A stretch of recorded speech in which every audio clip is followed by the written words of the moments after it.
Marty, what are you doing? I want to feel what it's like to be an astronaut, so I'm doing puffy head bird legs. Puffy head bird legs? Anna, you're an astronaut. Is this a thing? Yes, actually, Beth, it really is. When you're out on the pad getting ready to launch with your legs in that position, the blood that pools in your legs goes up into your central venous system and then makes your head look puffy. When you see astronauts on orbit due to the fluid shifts, you'll see that their faces are puffy. Gets rid of all those wrinkles, which is nice, and then also your legs get skinnier. Huh. See, puffy head bird legs. You still look goofy. Looks like you guys are going to need a little bit more time to talk about this. We've got some time. This is STEM in 30. This is 7:30.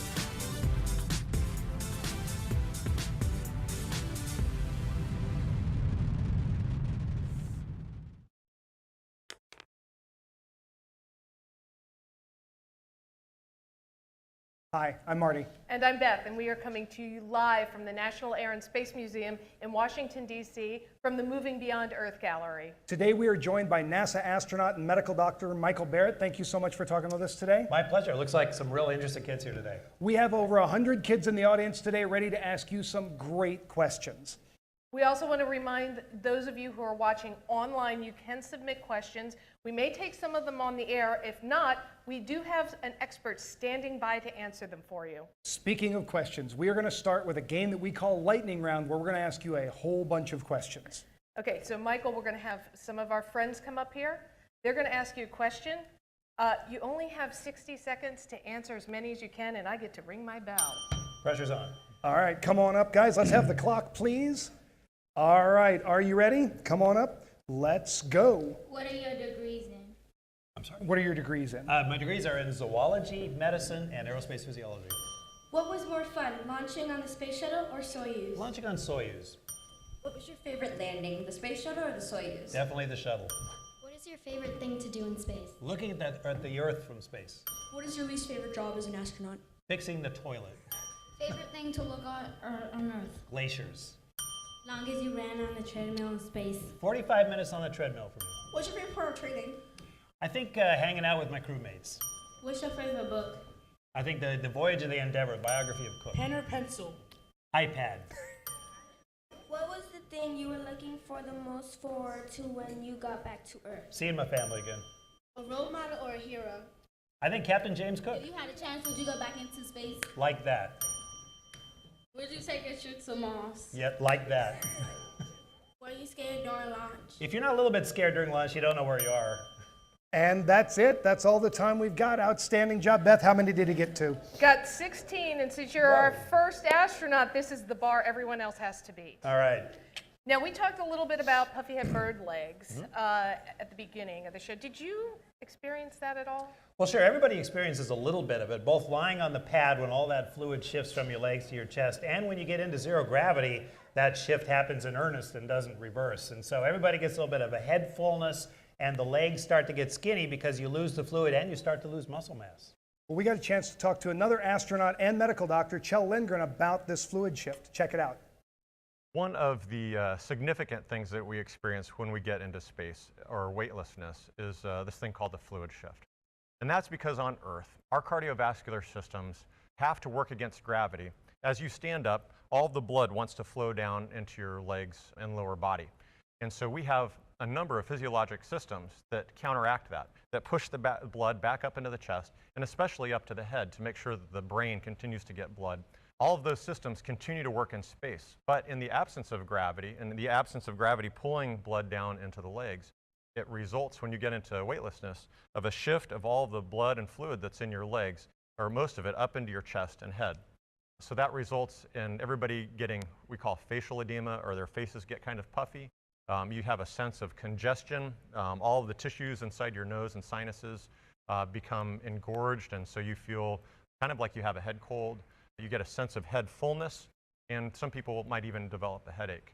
And then if you were to look at our legs, we kind of describe them as bird legs because they look really skinny. Even if you worked out a lot and your legs are muscular, everybody's legs look very skinny and thin.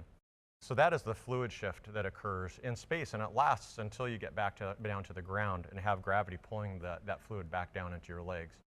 It has some important physiologic implications, one of which is that we think that fluid shift causes an increase in pressure around the brain. And that pressure can be transmitted along the optic nerve into the eye and increase the pressure in the eye and actually change the shape of the eye such that it makes the eye flatter. And I found that I actually had to wear reading glasses in space where I don't on the ground. For some astronauts, it's actually resulted in permanent changes to the eye. And so we have a whole research program right now with a lot of diagnostic tools on the space station to track and investigate these changes and to figure out what else is going on to cause these vision changes. I was very grateful when I returned back to the Earth and the fluids redistributed, that my eyesight went back to normal. But this is an important problem for us to figure out for future astronauts. Michael, did that fluid shift ever affect your taste buds? It's interesting. For some people, it really does affect their taste buds, a little bit of congestion in the upper airways and in the nose. But for me, it didn't. And I just really like to eat up there. And so for me, food wasn't a problem. All right, well, our friends at the Johnson Space Center Food Lab sent us some samples of actual food, just like what we go up to the International Space Station. And we've got Kai and Amaya here, and they're going to help us try some of these things out. But Michael, how do you drink this? Well, that's a great question. And one of the things about being in space is that there is no gravity, so you can't pour open liquids. If I were to take this bottle and pour it, nothing would happen. It would stay in the bottle, and I could shake it out, but then it would go everywhere. We just have water bubbles going through the cabin. So everything has to be closed up in a bag like this. And so if you've ever seen a drink bag in a store or had these, this is exactly how we drink in space. Now, we have a special machine up there that we can put these on, and it will tell you how much water is going in. You can tell it what temperature. And I will take the place of that machine today with just a syringe. Thank you, Marty. And basically, I'm going to do what the machine does for us and squirt water in. Now, normally, these bags are very flat because there's nothing in them but a little bit of powder flavoring. And that flavoring could be anything from soup, tea, coffee. And in this case, what do we got there, Kai? Or Amaya? Lemonade. Lemonade, right. So we are going to go ahead and finish filling this to about as much water as we would have in there. And you can see it kind of puff out like that, right? And then I'm going to take this away and I'm going to put a straw in there. But this is more than just a straw. It has a little valve in it. And you want to be ready with that. And you want to be sure the valve is closed. Because if it's not closed, and we always look for this click to see if you can hear that. All right? That's how you know it's closed. If it's not closed and you let go of it and you squeeze it, you will have lemonade in your hair or up your nose or in your friend's hair because it all goes into the cabin like a little bubble. So we are going to give this to Amaya and Kai, and I'm going to let you open the valve very carefully and keep it upright. You don't have to worry about that zero gravity, but here we do. You do the same thing. And see what it tastes like. By the way, we normally have to squish this around a little bit. So hopefully that's squished enough to mix it. Okay, so go ahead and open lift that little tab up. There you go. That's it. And just use it like you would normally use a straw. There you go. Did you get it? What'd you think? It tastes like it's not sweet. It's like a bitter taste. Okay. What did you think? It tastes as if you were actually going to drink orange Gatorade. Okay, so it tastes a lot like that. Was it good? Yes. Did you like it? No. So you gotta like lemonade for sure. Now, what I'm going to ask you to do is close those valves because if we lay that on its side, it will do what it does in space. Now, Michael, on these, I noticed that these are the actual thing because they have Velcro on the back of them. Absolutely. Why is that? So the reason we put Velcro on these is so that we can put them down someplace and it won't float away. And this is the sticky part of the Velcro, the hook, and we have pile Velcro everywhere, and I've only got a little bit here. But if I had that little patch on my flight suit, that's pretty heavy. But I could put that there and I don't have to worry about it. And if I want to drink, I go poof, right there and I drink. If I just put it down, it'll float away. And sometimes at the end of the day, you go through the cabin and then you find the floated away drink bags and you have to collect those for you. So that's a pretty handy thing to have on there. Everything's got a little Velcro dot on it. You guys ready for our main course? Yes. All right, we've got some mac and cheese that we're going to try. Yes, indeed. And basically, you would get a packet that looks something like this, but this is dehydrated. It's very dry. And if you looked at the packet, you would see, what does it say on there? Macaroni and cheese, right. But it also is in an inside packet, so why don't you pull that out, because that helps it last longer in space. Now, it's starting to look a little bit more familiar, but not quite so familiar. So we have actually gone ahead and squirted the water in this, hot water, and it says two other things on there. What does that say? 100 ml hot water. And what 10 else? to 15 minutes. Exactly. So it tells you that you need to put in about 100 mils of hot water and then squish it. Play squish, squish, and then let it sit about 10 to 15 minutes, and then it rehydrates, and then it becomes macaroni and cheese. So this is dehydrated food, and you'll notice what these little blue dots are. What are those? Velcro, absolutely. So you can stick it somewhere. Especially you would put these full of water and rehydrate them, and you'd stick them on you, and you knew exactly where they were, and 20 minutes later you're ready to eat. Now, one thing we don't want is mac and cheese in the cabin. So this is definitely, it's made specially to kind of stick together so that when we open the pack, it doesn't fly everywhere. And we're going to cut it very carefully right in the middle. So I'm going to lift up a little bit there, cut it, boom. And then I'm going to cut kind of an X pattern. That way and that way. Scissors seem to be an important utensil on the space station. Everybody has their own personal pair of scissors, and it's tied on a string with a little bit of Velcro, and we kind of keep it in our pocket, and we pull it out anytime because we're always opening stuff. And the reason is everything has to be packaged so it doesn't float away. All right. Reach in and grab some, guys. Use a spoon, please. All right. So take a little bite and tell us what you think. Oh, you can be a little more adventurous. Be a space explorer. There you go. Yes, please. All right, Kai. What does it taste like, Kai? It tastes exactly like Earth macaroni and cheese. Exactly like Earth macaroni and cheese, except it's space macaroni and cheese, so it's really expensive. It tastes like powder. Like powder. Okay, so food critic Amaya here, but she's absolutely right. And one of the things about it, food is huge in space. I mean, it's not just for nourishment, it's psychologically, it's a big boost. So how food tastes is really important to us. I just want to make sure that this is exactly as I remember it. Now, for me, I would put a little bit of hot sauce on there because I like hot sauce on things. So that is one of your main courses. We have steak, we have shrimp cocktail, we have vegetables, we have soups. We got all sorts of other things. Okay. Now, I don't know how appetizing that looks, but this is dessert. And Amaya, why don't you tell us what we got there? Now feel it. Yeah, feel it. It's apricot cobbler. Yeah, use What's both. it feel like, Amaya? It feels slimy. Go ahead and Kai, feel what it, do you Kai. think? What do you think? Take a feel. Feels hard and slimy. Hard and slimy.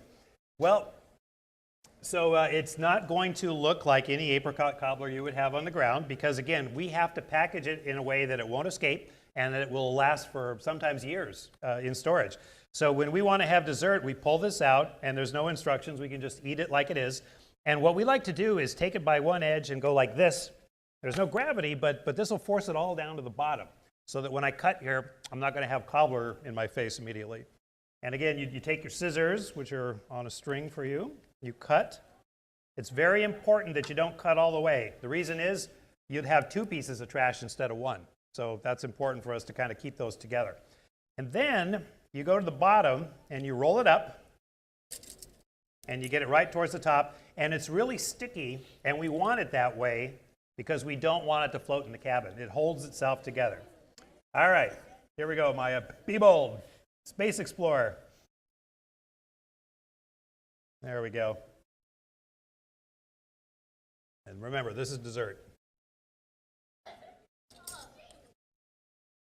What do you think, Kai? You got that bite in there first. What do you think? It tastes like apricot with some extra stuff in it. That's basically apricot cobbler. It tastes really sour. It is a little sour. Yep. It's good, though. Yep. I'll tell you, this with a cup of tea at night.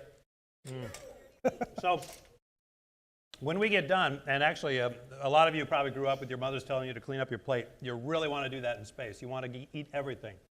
Because when you throw it in the trash, it's going to stink the more you leave. And so trash management is huge. So we open things and we finish them. It's really, really important for us. Guys, great job. Are you ready to go into space? Yep. No. All right, well, nice job. Although you could help us make the food better. That's a very important job. Right, and I'll tell you, the people who prepare this are food critics like Amaya, and they really help us. Awesome. Well, nice job, guys. You can head off stage. Michael, are you ready to take some questions? Absolutely. All right, let's start with an online question. All right, we're going to go to an audience question. All right. What country are you in when you're in the ISS, and what time zone do you use? Excellent question. You are on international territory, so we're not in any particular country, but because we have so many international partners and mission control centers, we decided to split the difference, and we're on Greenwich Mean Time. That's from England, basically, and you have to speak English and Russian to work on the space station. So we're like our own little country. All right, let's go to another audience question. Does the lack of gravity pull you apart, and do you get taller? No, yes. So the lack of gravity does not pull you apart so much, but it changes your whole body shape in many ways. One of those ways is to make you taller, because normally right now gravity is compressing my spine this way. But take away the gravity, the spine gets a little longer, and the curve that's normally in everybody's back straightens out. So adults will grow an inch, inch and a half, sometimes 2 inches. All right, let's go to an online question. Does the food go stale in space? That's a really good question, and we worry about that a lot, which is why we use food like this. It's packaged and it's sterile and it can last for really years. And the same with the dehydrated food. Once we take all the water out of it, vacuum pack it, it's good for years. But as soon as you put water in it, or as soon as you open a pack, then it potentially could get stale or start to rot on you. So we're very careful about how we manage the food. Was there anything that you really missed when you were up in space? I think fresh fruit and vegetables are probably the main thing, because everything we have, for the most part, has to be preserved. So crunching a nice cold apple was one of the first things I wanted when I got back. Nice. All right, so we got a chance to talk to Kjell Lindgren about kind of a mysterious disease that they're still studying in space, space motion sickness. Check this out. So about 70% of first-time flyers will experience what's called space motion sickness, or spaced adaptation syndrome. And it's has some similarities to motion sickness back here on Earth. And we think that motion sickness occurs because of a difference between what our eyes are seeing and what our inner ear, our vestibular system, is sensing. And that disconnect tells the brain that something weird is going on and gives you that sense of nausea or motion sickness. So when I got into space, initially I actually felt great. I was hungry, and my Russian colleagues were like, "Oh, you're doing great, no problem." I was eating, and then after about 4 hours of being up there, I took a nap, and when I woke up, I was feeling pretty crummy. And for the next 48 hours, for the next 2 days, I didn't feel very well. I felt nauseated. But after that, after kind of this adaptation period, I felt great, and I was excited to get to work. Now, Michael, one of the important things is to keep yourself healthy, is you have to exercise. And how's your running going here? I'm getting tired. You're getting tired, okay. Yeah, can you run like this on the International Space Station? Well, so when we run, we have to run on a treadmill because we don't have a big open expanse to run on. And it kind of looks like this with one exception, and that if you remember in space, is there any gravity? No, so you just float away. If you tried to push your foot against the surface, you'd float away. So what we have to do is tie ourselves down, and we have these elastic cords that would anchor to the bottom there on either side of the treadmill, and then they attach to our waist right here. So when we run, we look kind of like that, except we have a bit of a bounce. So we go like this, and we bounce against these things. And we can turn the gravity up or down depending on how tight these things are. And so it's a different kind of running, but it actually feels very, very good to run. And it helps keeps our legs strong, and it helps us remember how to walk and run on gravity. So let's see what you can stop. Well now. done. Thank you. What are you doing? Biking. Biking to where? I don't know. Is this how you cycle in space? It is exactly how we cycle. We have 2 bicycles, and both of them have little seats. So it's not like you're upright on a normal bicycle. It's like a seated bicycle, except there's no gravity holding you down to that seat. You just kind of hold on with your hands. And bicycling feels really good, and we need that to keep our heart and lungs strong up there so that we're fit to come down. And if you're really good at biking, you can do it for 90 minutes at a time. It takes us 90 minutes to make one orbit around the world. So if you cycle for 90 minutes, then you could say, I biked around the world, which is kind of cool. But we do this really hard. So we get our heart rate up high, we get our air moving really good, we sweat a lot, but it just feels really good exercise. So what's more fun, biking on the Earth or biking around it? Oh, biking around it is pretty cool, but I do like biking on Earth as well. Okay, we've got one last station. Are you working up a sweat yet? Not really. We need bigger weights. But it is different than doing it normally. Yeah. And so what I've asked him to do is a little bit different. I've given him some weights, and he's a big, strong guy, so he can do this easy. And our upper body is important to keep strong, especially to be ready for spacewalking. But where we lose bone and muscle is mostly in our legs. And so what I've asked him to do is add deep knee bends to that to give some really big loads to those muscles. And when you think about it, we don't have any gravity up there, right?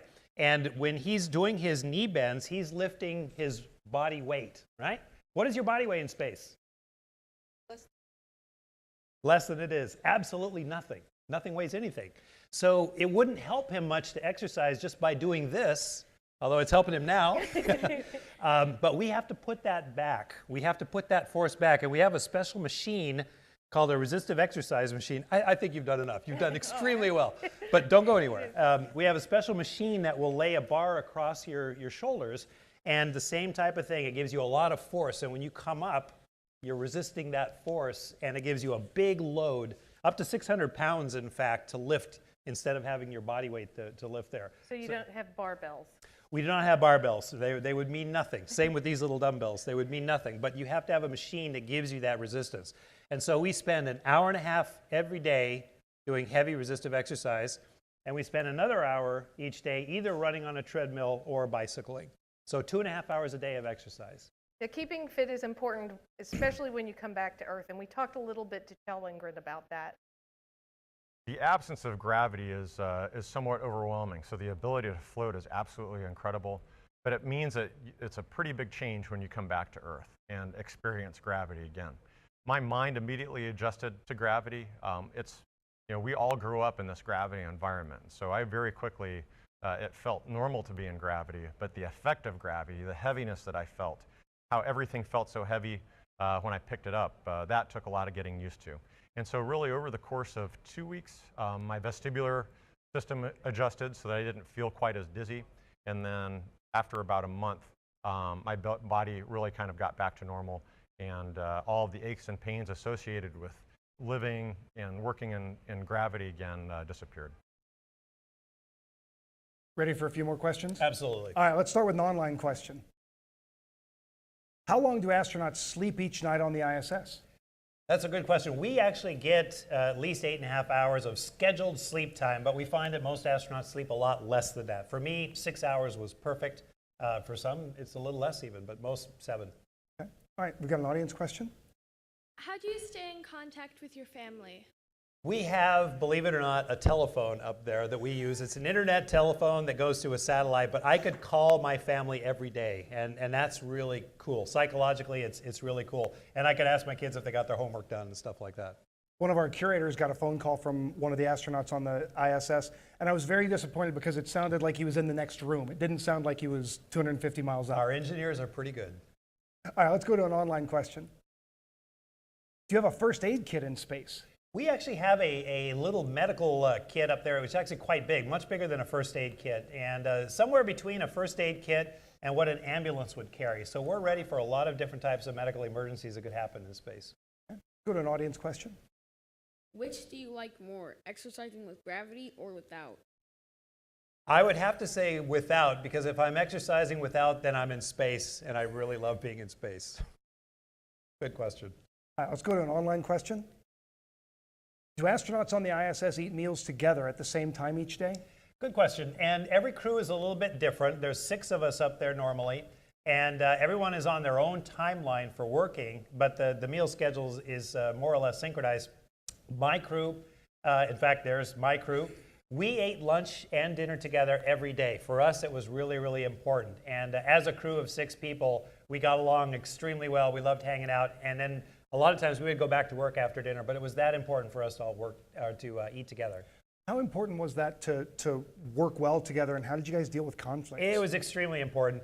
Because of that, we were able to know, like I knew what was going on in the Russian segment. My Russian colleagues knew what was going on in ours. We knew what was coming in their timelines, what was breaking, what was working, how we could help each other. But we told jokes, we sang songs, we solved the world's problems. One person was responsible for bringing music every night. And so we had country western, we had heavy metal, we had the Brandenburg concertos, and everything in between. Hip hop, rap, you name it. Awesome. All right, we've got an audience question. Can you describe how urine is recycled on the space station? Okay, so I'll make it very simple. You pee into a hose, and the hose is attached to a machine. You turn on the machine, and about a week and a half later, you get fresh water out. Now, we recycle about 85% of our urine and sweat, which is pretty good because it means you don't have to launch a bunch of this. What is water? It's heavy. Every time you launch a pound of water, that's a pound of something else you didn't launch. But if you can take 85% of that pound that you peed out and drink it again, it's great. Now, I simplified it, but we have a very good set of machinery up there which distills it. The water we get out of there is much purer than you would get out of your tap. So it's nice to know where your next drink is coming from. It's probably a good thing we didn't tell Kai and Amaya about that before we started. Especially Amaya. Yep. Well, Michael, thank you so much for joining us today. This has been great. My pleasure.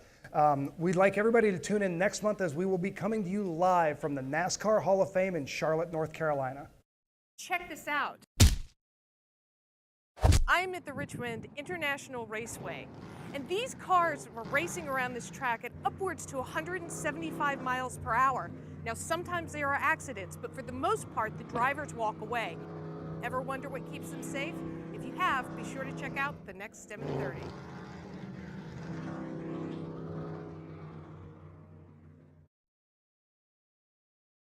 Be sure to stick around for a few minutes after the credits. We're going to ask Michael a few more questions. And as we leave you today, we're going to leave you with the sights and sounds of the launch of STS-133, a flight that Michael was on, the last flight of the Space Shuttle Discovery. We would also like today to dedicate this broadcast to astronaut Piers Sellers, who recently lost his battle with cancer. Thanks for watching.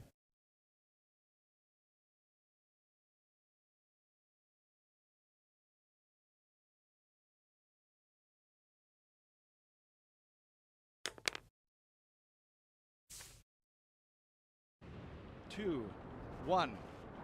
Booster ignition and the final liftoff of Discovery. A tribute to the dedication, hard work, and pride of America's space shuttle team. The shuttle has cleared the